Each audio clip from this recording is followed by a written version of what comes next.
अच्छा, आज हमारा टॉपिक है कि is international law a real law.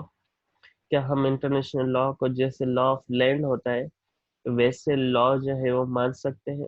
तो इसमें कुछ जो ग्रुप्स हैं जिन्होंने जो है वो डिस्कस किया है कि इंटरनेशनल लॉ जो है वो क्या रियल लॉ है। तो सबसे पहला है ऑस्टेनियन ग्रुप।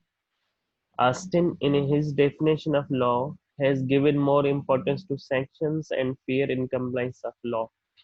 तो आस्टन ने जो इंटरनेशनल लॉ की जो डेफिनेशन दी है उसमें इसने कहा है कि इंटरनेशनल लॉ तब लॉ होगा जब उसमें आप फियर और सैंक्शन जो स्टेट्स के ऊपर लगाते हैं या प्रेशर डालते हैं, तो उसके बाद जो है ये लॉ जो है अबाइड बाय भी होता है और कंप्लायंस में आता है, यूज में आता है। In case of international law, there is neither sanction nor fear for its compliance, hence it is not law in proper sense of term. तो इंटरनेशनल लॉ में ना सैंक्शन होने चाहिए, ना ही डर होना चाहिए इसको यूज करने के लिए। अगर ये चीजें हैं तो फिर इंटरनेशनल लॉ जो है वो प्रॉपर सेंस में जो है वो लॉ नहीं है। But now the concept has change and international law is considered as law. लेकिन अभी कॉन्सेप्ट चेंज हो गया इंटरनेशनल लॉ का और उसको लॉ कंसिडर किया जाता है। There is there is no consideration of fear और sanction as essential part of law. अब जो है वो फियर और सैंक्शंस वाला जो पोर्शन है वो अब हिस्सा नहीं है इंटरनेशनल लॉ का। If fear and sanctions are considered necessary then there are sufficient provisions in UN charter for compliance of international law as a law. तो कह रहा है कि अगर आपको फियर और सैंक्शन के थ्रू जो है इंटरनेशनल लॉ को लॉ मनवाना है तो फिर यूएन के जो चार्टर हैं उनको जो है आप यूज में लाएं और वो सफिशिएंट है as be to become the international law as a law. तो अगर मैं ऑस्टेनियन को सिंप्लीफाई करूं तो इसका ये मतलब है कि ऑस्ट्रेलियन कह रहा है कि इंटरनेशनल लॉ को जब आप फियर और सैंक्शंस का नाम देते हैं तो वो लॉ बनता है। लेकिन मेरी नज़र में कि ऐसा लॉ नहीं होना चाहिए जिसमें आप फियर और सैंक्शंस जो है वो प्रेशर डाल के स्टेट्स को जो है वो अबाइड बाय कराएं। अगर ये लॉ है तो स्टेट जो है वो ऑटोमेटिकली जो है इसको जो है वो ओबे करेंगे। अगर स्टेट्स ओबे नहीं करें तो इट मींस रियल सेंस में जो है ये लॉ नहीं है। तो first Austinian. Second is Bentham. तो इसने भी जो है वो इंटरनेशनल लॉ की डेफिनेशन दी है एज अ रियल लॉ। तो बेंथम कह रहा है according to Bentham's classical definition international law is a collection of rules governing relationship between the states, two of the most dynamic and vital elements of modern international law. तो Bentham कह रहा है international law के बारे में कि international law जो है वो कलेक्शन ऑफ रूल्स है जो स्टेट जो है अपने रिलेशनशिप में यूज करती हैं। और ये जो मॉडर्न इंटरनेशनल लॉ है इसके दो वाइटल एलिमेंट्स हैं। Number one, in its broadest sense, international law provides normative guidance as well as the methods, mechanism, and a common conceptual language to international actors, primarily sovereign states, but also increasingly international organizations and some individuals.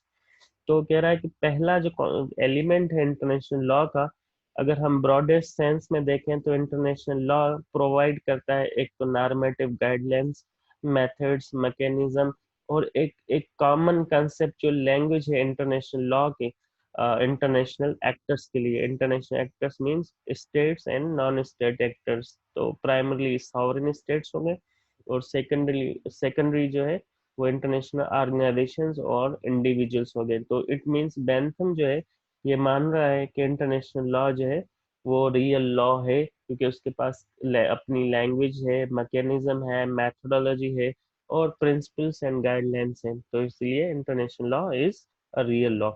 Second element, although international law is a legal order and not an ethical one, it has been influenced significantly by ethical principles and concerns, particularly in the sphere of human rights. तो second जो element बता रहा है Bentham तो ये कह रहा है कि इंटरनेशनल लॉ को कंसिडर किया जाता है एज ए लीगल आर्डर, कि इसमें लीगलिटीज हैं, लीगल प्रिंसिपल्स, रूल्स हैं, उस not an ethical one, it has influenced. तो जो एथिकल पार्ट है इंटरनेशनल लॉ का, तो वो ज्यादा जो है इन्फ्लुएंस नहीं कर पाया significantly by ethical principles and concerns, particular in the sphere of human rights. तो अगर हम उसकी जो इथिकल प्रिंसिपल्स और जो कंसर्न्स है वो देखें, तो वो ज़्यादा इन्फ्लुएंस्ड नहीं है जो होनी चाहिए बेसिकली ह्यूमन राइट्स के उस जो स्फीयर में। International law is distinct from international committee which comprises legally non-binding practices adopted by states for reason of courtesy, the saluting of flags of foreign worship at sea। तो कह रहा है कि international law जो है वो international committee से जो है वो थोड़ा डिफरेंट है। कहीं पे कुछ ऐसी चीजें होती हैं जो स्टेट्स के ऊपर लीगली नॉन बाइंडिंग होती हैं, जो प्रैक्टिसेस तो होती हैं, जो हैबिट्स तो होती हैं स्टेट्स की, लेकिन नॉन बाइंडिंग होती है। उसके बावजूद भी स्टेट जो है एक कर्टेसी के हिसाब से जो है उन प्रैक्टिसेस को जो है वो कंटिन्यू रखती हैं। जैसे मिसाल saluting the flags of foreign warship at sea. तो जो स्टेट्स हैं, स्टेट्स की शिप्स जो है इंटरनेशनल जो सीज में जो है वो जब एक दूसरे को क्रॉस करती हैं, तो वो एक दूसरे के फ्लैग को जो है, जो उस शिप में नेवी होती है, वो सल्यूट करती है। हालांकि ये इंटरनेशनल लॉ में जो है वो नॉन बाइंडिंग है, लेकिन स्टेट्स जो है एक इथिकली चीज समझ के उसको प्रैक्टिस करती आ रही हैं। तो अभी तक भी जो है वो प्रैक्टिस में ये चीज है कि एक दूसरे के झंडे को जो है वो सल्यूट करना सीज में। तो सेकंड बेंथम कह रहा है कि इंटरनेशनल लॉ जो है वो रियल लॉ है, और ये सारा कुछ जो है, लेकिन उसका जो इथिकल पार्ट है वो थोड़ा कम यूज होता है पर्टिकुलरली ह्यूमन राइट्स के जुमरे में। तो ये चीजें हैं। Third one is Oppenheim. तो according to Oppenheim, international law is law in proper sense because in practice international law is considered as law. Therefore, states are bound to follow them not only from moral point of view but from the legal point of view also।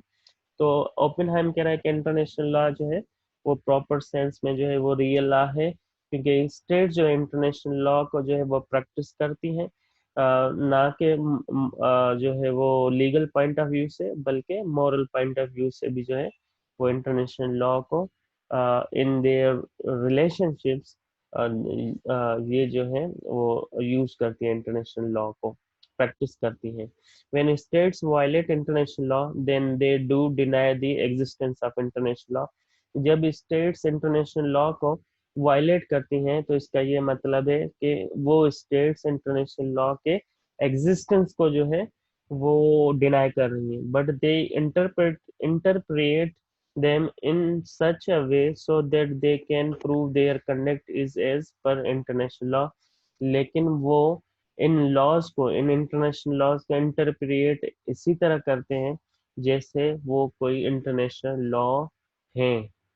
तो Oppenheim भी कह रहा है कि international law जो है, इसने तो सीधा सीधा बता दिया है कि वो लीगल पॉइंट ऑफ व्यू से भी और मॉरल पॉइंट ऑफ व्यू से भी जो इंटरनेशनल लॉ है वो इन रियल सेंस जो है वो लॉज हैं। लेकिन जब स्टेट्स वायलेट करती हैं इन लॉज को, तो वो बेसिकली डिनाई करती हैं इंटरनेशनल लॉ के एग्जिस्टेंस को। लेकिन वो जब रिलेशनशिप रखती हैं, तो वो इन स्टेट्स टू स्टेट जब रिलेशनशिप होते हैं, तो इन रूल्स एंड रेगुलेशन को इंटरप्रेट जरूर करती हैं। तो ये था तीसरा। फोर्थ, स्टार्क ने जो है वो डेफिनेशन दी है, बताया है इंटरनेशनल लॉ के बारे में। Stark while accepting international law as a law, Stark ने भी एक्सेप्ट कर लिया कि इंटरनेशनल लॉ जो है वो लॉ है। He said that in various communities law is in existence without any sanction and legal force or fear. Such law has got the same acceptance as a law framed and enacted by state legislative assemblies। तो ये कह रहा है कि बहुत सारी communities मतलब बहुत सारे स्टेट्स में जो इंटरनेशनल लॉ है वो एग्जिस्ट करता है विदाउट एनी सेक्शन और फियर और फोर्स, और such law has got the same acceptance, और इंटरनेशनल लॉ जो है उसने वही एक्सेप्टेंस हासिल की है जिस तरह जो लोकल लॉज होते हैं या लॉ ऑफ लैंड होते हैं, जिस तरह स्टेट लेजिस्लेटिव असेंबलीज अपने लॉज बनाती हैं, इसी तरह इंटरनेशनल लॉ को जो है उन स्टेट्स में जो है वो एक्सेप्ट किया जाए गया है। With the result of international treaties and conventions international law is in existence. तो इंटरनेशनल लॉ जो है वो इंटरनेशनल ट्रीटीज और इंटरनेशनल कन्वेंशन से मिलता है, जो हमारा सेकंड चैप्टर है सोर्सेज ऑफ इंटरनेशनल लॉ। तो ये सारी चीजें हम पढ़ेंगे कि इंटरनेशनल लॉ कहाँ से बनते हैं, कहाँ से मिलते हैं। तो ये भी वही बात कर रहा है कि इंटरनेशनल लॉ जो है वो इंटरनेशनल ट्रीटीज और इंटरनेशनल पैक्ट से होते हैं, और वहीं से जो है वो मिलते हैं, तो इसीलिए इंटरनेशनल लॉ की जो है एग्जिस्टेंस है। UN is based on the legality of international law, और यूएन का जो चार्टर है वो टोटली बेस्ड करता है इंटरनेशनल लॉ की लीगलिटी पे। According to professor Brierly, to deny the existence and legal character of international law is not only inconvenient in practice, but it is also against legal thoughts and principles. तो professor कह रहे हैं कि अगर आप international law के legal character और उसके एग्जिस्टेंस को डिनाई करते हैं, मतलब आप उसकी प्रैक्टिसेस जो है वो इनकन्वीनियंट कर रही हैं, और जो लीगल थॉट्स हैं और प्रिंसिपल्स हैं उसके अगेंस्ट जा रहे हैं। तो फोर्थ था ये स्टार, जिसने बता दिया कि इंटरनेशनल लॉ जो है वो रियल लॉ है। तो बहुत सारी स्टेट जो हैं जिस तरह लॉ लैंड में जो प्रैक्टिस करती हैं, ओबे करती हैं, इसी तरह इंटरनेशनल लॉ को भी जो है वो ओबे करती हैं। तो ये जो है इंटरनेशनल लॉ, हमने चार या पांच जो है वो आईआर के स्कॉलर्स पढ़े जिन्होंने डिस्कस किया कि इंटरनेशनल लॉ जो है वो रियल लॉ है कि नहीं। तो basic characters of international law है, international law has only a limited number of developed legal institutions. In comparison with international law is decentralized. And number one, basic characters में number one है, international law has only a limited number of developed legal institutions. international law के पास जो है वो international court of justice के अलावा अब जो है वो आईसीसी है, इंटरनेशनल क्रिमिनल कोर्ट। तो बहुत थोड़े जो है वो इदारे हैं इंटरनेशनल लॉ के लिए। In comparison with national law, अगर उसको नेशनल लॉ या लॉ ऑफ लैंड या म्यूनिसिपल लॉ के साथ कंपेयर करें तो इंटरनेशनल लॉ इज डिसेंट्रलाइज, ये डिसेंट्रलाइज है। अब लॉ ऑफ लैंड में या कंट्री के लॉ जो है वो सेंट्रलाइज होता है कि आपके पास सेशन कोर्ट होता है, आपके पास हाई कोर्ट होता है, आपके पास सुप्रीम कोर्ट होता है, तो एक सेंट्रलाइज सिस्टम है। लेकिन इंटरनेशनल लॉ जो है वो डिसेंट्रलाइज है। International court of justice decision देता है, यूएन टेकअप करता है, उसके बाद स्टेट्स माने या ना माने वो उनके ऊपर डिपेंड करता है। तो कोई वहां पे सेंट्रलाइजेशन नहीं है।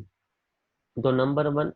Number two, decentralized international law making, उसकी जो लॉ मेकिंग है इंटरनेशनल लॉ के पास जो है लेजिस्लेटिव बॉडीज नहीं है, तो वो भी जो है वो डिसेंट्रलाइज्ड है।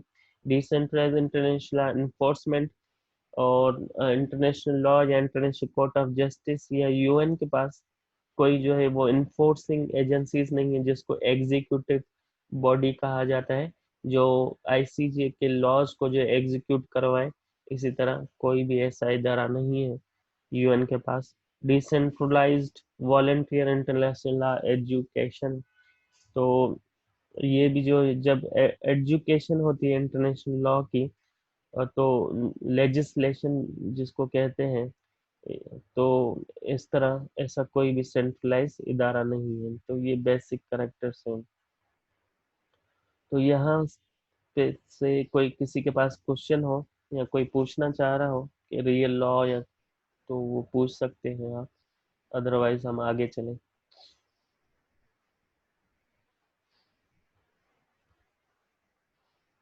कुछ पूछना है बेटा?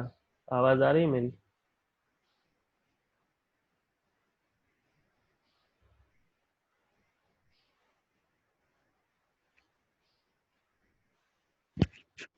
आवाज आ रही है? कोई बताएगा मुझे? जी सर, आ रही है आवाज। आवाज आ रही है ना? तो आगे चलें, यहाँ तक समझ में आया? जी जी। ओके, जी सर। चलें आगे चलते हैं।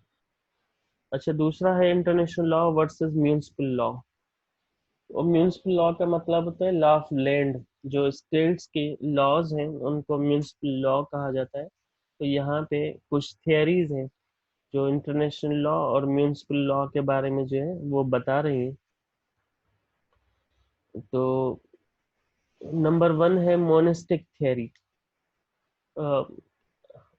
इंटरनेशनल लॉ जो स्टेट्स के बाहर होता है, जो इंटरनेशनल सिस्टम में होता है, इंटरनेशनल पॉलिटिक्स में यूज किया जाता है। और दूसरा म्यूनिसिपल लॉ जो डोमेस्टिक लॉ कहलाता है, लॉ ऑफ लैंड कहलाता है। तो इसकी कुछ थियरीज हैं वो हम देखेंगे। नंबर वन है monastic theory. It is also known in the name of monism theory. According to the exponent of this theory, international law and municipal law are intimately connected with each other. तो जो monastic theory है, जिसको monism भी कहा जाता है theory, उसके मुताबिक इंटरनेशनल लॉ और जो म्यूनिसिपल लॉ है, लॉ ऑफ लैंड है, वो इंटरकनेक्टेड है एक दूसरे के साथ। International law and municipal law are the two branches of unified knowledge of law which are applicable to human community in the some or other way. तो ये कह रहा है कि इंटरनेशनल लॉ और म्यूनिसिपल लॉ जो है वो जो लॉज की नॉलेज है, उनकी उनकी जो है एक दो यूनिफाइड ब्रांचेस है जो ह्यूमन कम्युनिटी के वेलफेयर के लिए जो है वो, या ह्यूमन कम्युनिटी के ऊपर जो है वो एप्लीकेबल है होती है किसी न किसी तरीके से। All laws are made for individuals. जितने भी लॉज हैं, चाहे वो म्यूनिसिपल लॉज हैं, चाहे वो इंटरनेशनल लॉज हैं, वो इंडिविजुअल्स के लिए जो है वो बनाए गए हैं। The difference is that municipal law is binding on individual while international law is binding on states. तो ये कह रहा है कि म्यूनिसिपल लॉ और इंटरनेशनल लॉ जो है वो इंटरकनेक्टेड भी है, वो सेम ब्रांच भी है लॉ की। वो ह्यूमन कम्युनिटी के लिए जो है वो यूज होते हैं और इंडिविजुअल्स के लिए यूज होते हैं। लेकिन एक डिफरेंस है कि इंटरनेशनल लॉ जो है वो स्टेट्स के ऊपर या स्टेट्स के दरमियान होता है। और म्यूनिसिपल लॉ या डोमेस्टिक लॉ जिसको कहते हैं, वो जो सिटीजन्स होते हैं या इंडिविजुअल्स होते हैं या इंसान है, उनके ऊपर जो है वो बाइंडिंग होता है। According to Stark, international law is a part of state municipal law and therefore decision can be given by municipal courts according the rules of international law. तो स्टार कह रहा है कि इंटरनेशनल लॉ जो है वो एक हिस्सा है म्यूनिसिपल लॉ का, स्टेट्स के म्यूनिसिपल लॉ का। तो इसीलिए जो म्यूनिसिपल कोर्ट्स हैं या स्टेट्स की कोर्ट्स हैं वो डिसीजन ले सकती हैं according to the international rules and regulation. तो थियरी ऑफ मोनिज्म जो है वो कहती है कि इंटरनेशनल लॉ और म्यूनिसिपल लॉ में जो है कोई डिफरेंस नहीं। एक डिफरेंस है कि वो स्टेट्स के ऊपर लगता है इंटरनेशनल लॉ, और और जो डोमेस्टिक लॉ है वो सिटीजन्स के ऊपर लगता है। बाकी सेम है। दूसरा है ड्यूलिस्टिक थियरी। अब नाम से ही आप जो है वो सेंस लगाएं। ड्यूलिस्टिक थियरी मतलब दो चीजें, सेपरेट चीजें। तो इस थियरी में बताया गया कि इंटरनेशनल लॉ डिफरेंट है और जो म्यूनिसिपल लॉ है वो डिफरेंट है।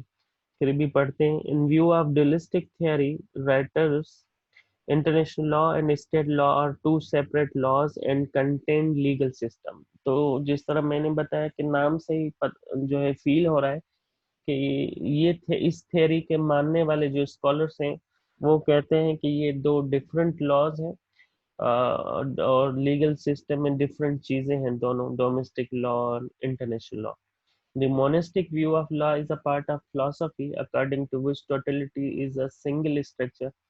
तो ये क्रिटिसाइज कर रहे हैं मोनिस्टिक थियरी को। तो ये कह रहे हैं कि जो मोनिस्टिक थियरी वाले कह रहे हैं कि इंटरनेशनल लॉ और डोमेस्टिक लॉ जो है वो इंटरकनेक्टेड है और सेम है, तो वो फिलोसफिकल चीजें बता रहे हैं और स्ट्रक्चर की बात कर रहे हैं, अदरवाइज दोनों जो है वो सेपरेट लॉज हैं।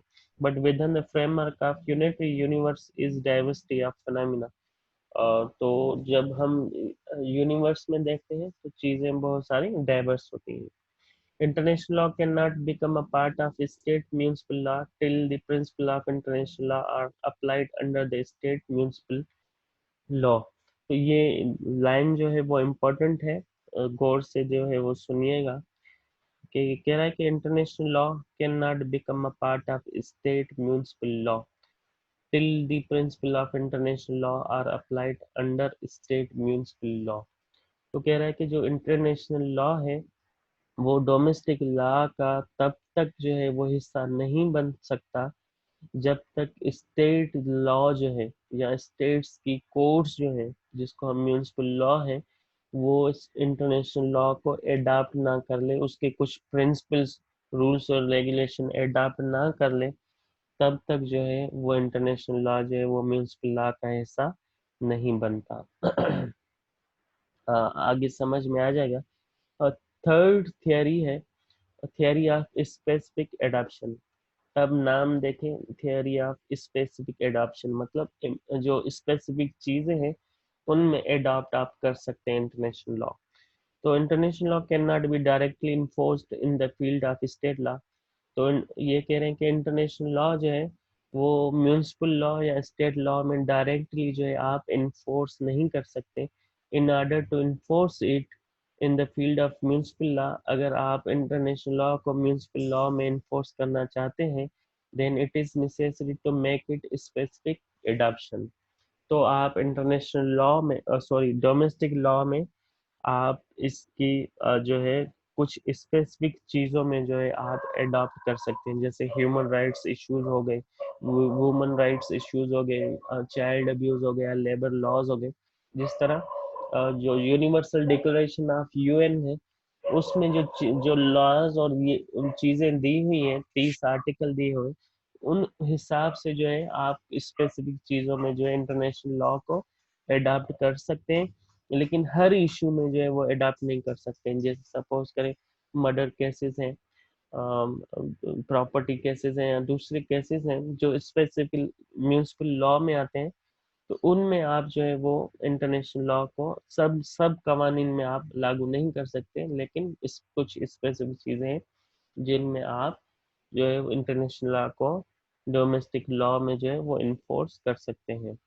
Fourth is theory of transformation.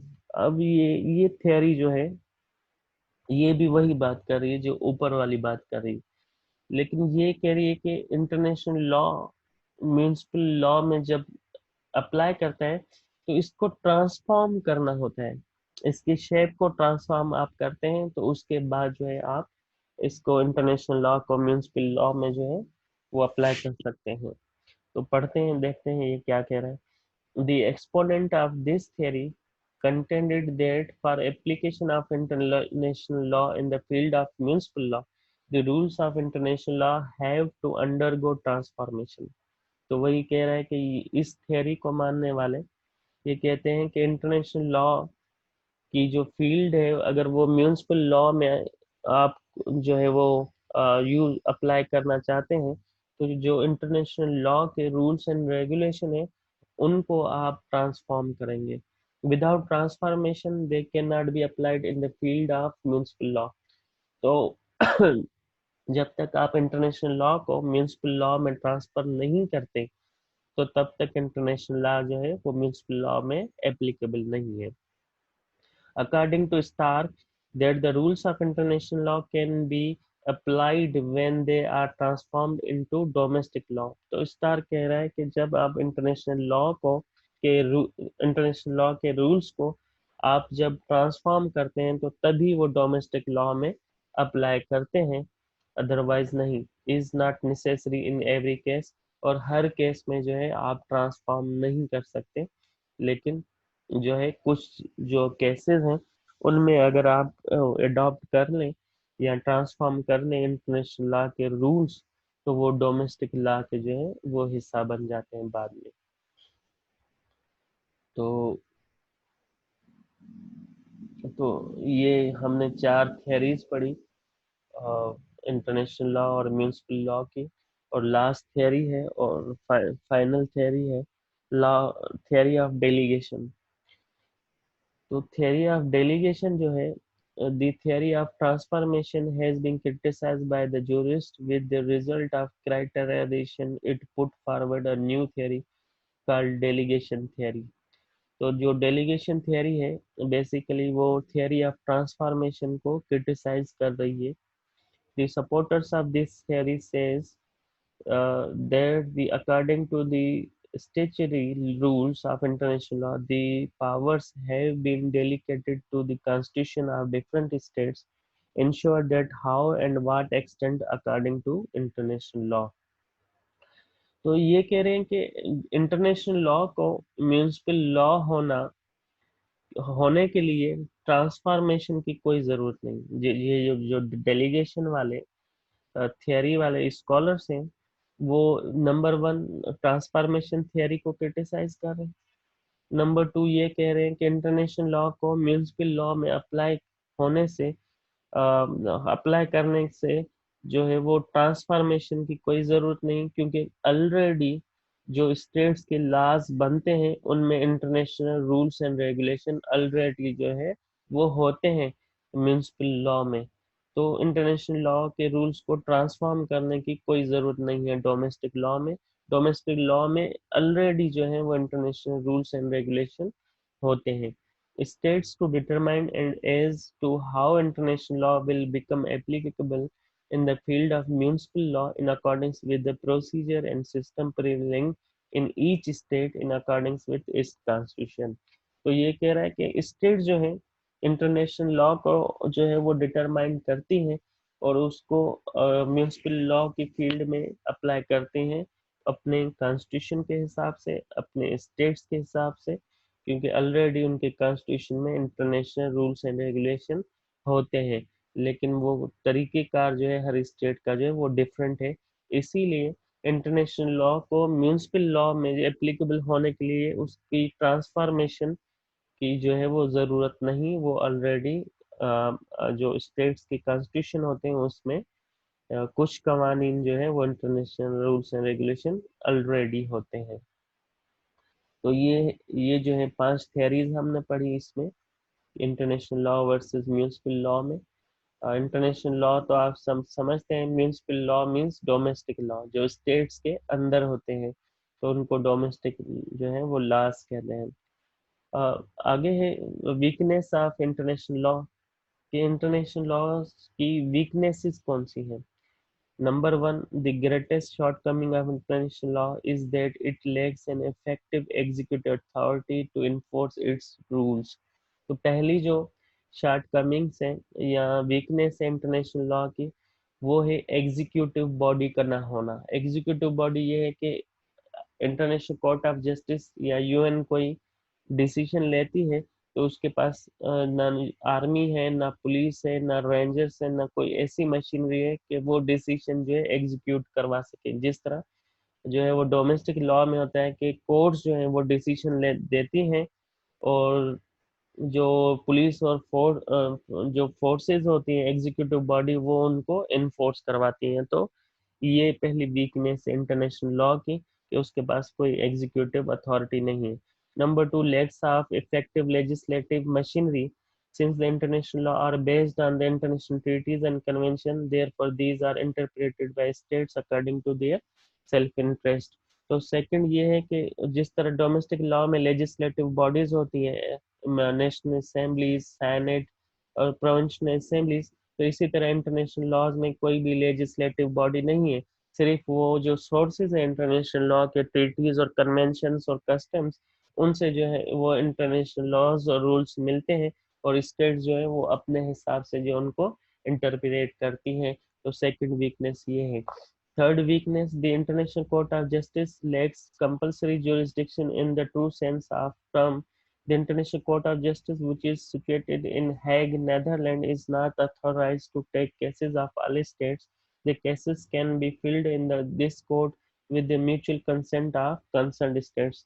तो थर्ड जो वीकनेस है इंटरनेशनल लॉ की वो ये है कि जो इंटरनेशनल कोर्ट ऑफ जस्टिस है उसकी जुरिस्डिक्शन नहीं है, उसकी जो है वो कुछ लिमिटेशंस हैं। जिस तरह डोमेस्टिक लॉ में कोई भी एक शख्स जो है जाके पिटिशन डालता है तो उसकी सुनवाई होती है, हेयरिंग होती है, लेकिन इंटरनेशनल कोर्ट ऑफ जस्टिस में तब तक केस नहीं सुना जाएगा जब तक दोनों पार्टीज, दोनों डिस्प्यूटेड स्टेट्स जो है वो म्यूचुअली वो केस चलाने के लिए इंटरनेशनल कोर्ट ऑफ जस्टिस को रिक्वेस्ट नहीं करती। जब तक रिक्वेस्ट नहीं करती तब तक इंटरनेशनल कोर्ट ऑफ जस्टिस, अगर कोई दोनों पार्टी में से कोई एक स्टेट केस लेके जाती है तो इंटरनेशनल कोर्ट ऑफ जस्टिस वो केस नहीं सुनेगा। दोनों अगर एग्री हैं तो आईसीजे सुनेगा।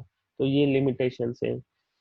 फोर्थ वीकनेस है इंटरनेशनल लॉ की, वो है due lack of effective sanctions. rules of international law are frequently violated. Therefore is no sense or fear of sanctions in international law. With the result, the laws are violated frequently by the states. तो ये है कि effective sanctions ना होना, effective rules and regulation ना होना, state जो है, स्ट्रॉन्ग स्टेट जो है वो हमेशा इंटरनेशनल लॉज को अपनी मर्जी से जो है वो वायलेट करती रहती हैं।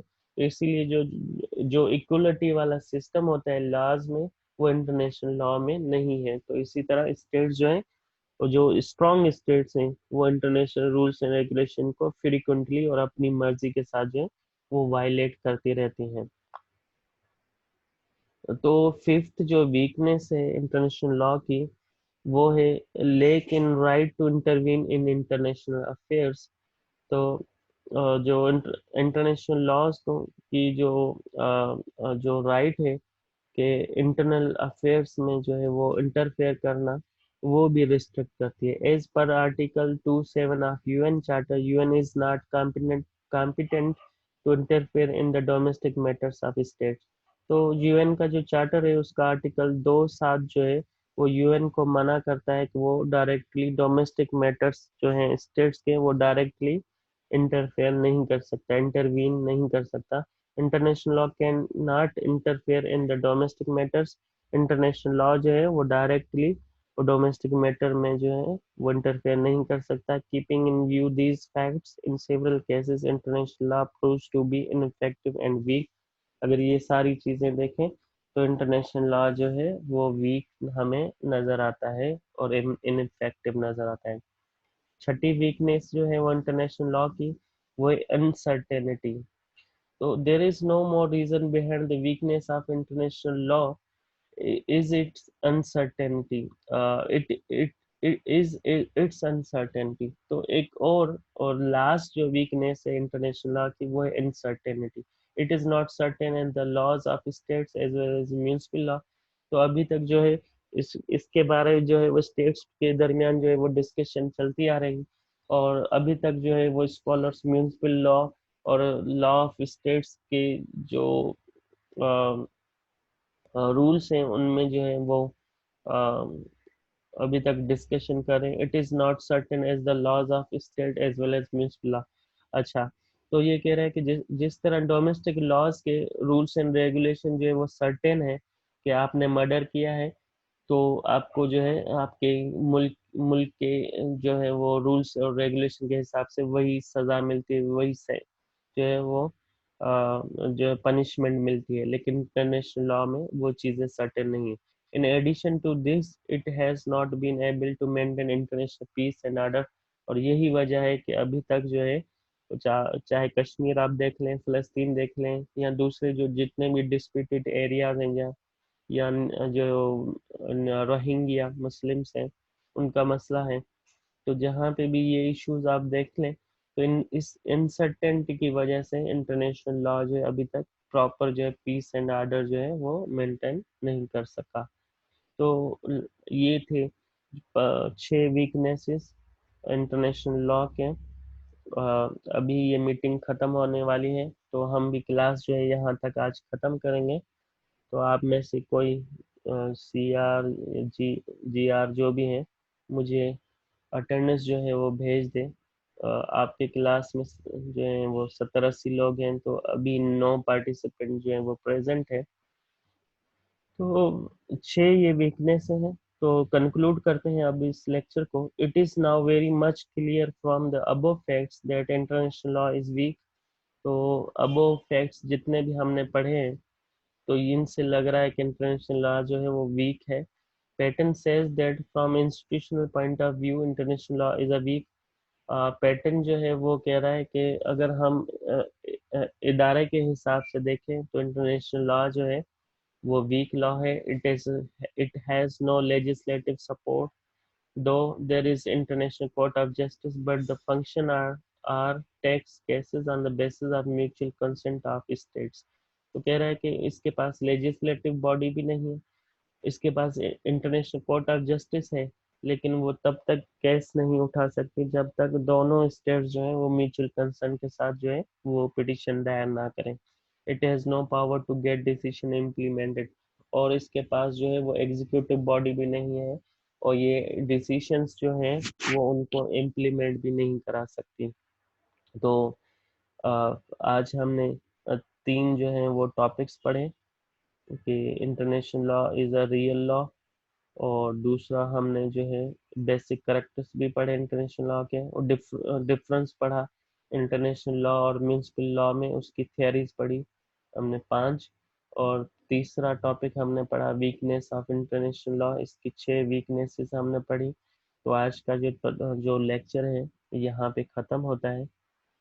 तो यहाँ पे हमारी मीटिंग भी जो है 2 मिनट के बाद ख़त्म हो जाएगी। तो जल्दी जल्दी से अगर किसी को कोई क्वेश्चन है तो आप पूछ सकते हैं। 2 मिनट के बाद ये मीटिंग खत्म हो जाएगी।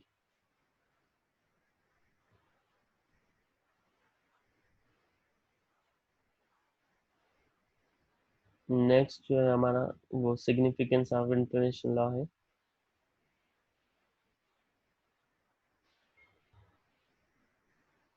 अच्छा, किसी को पूछना है कुछ?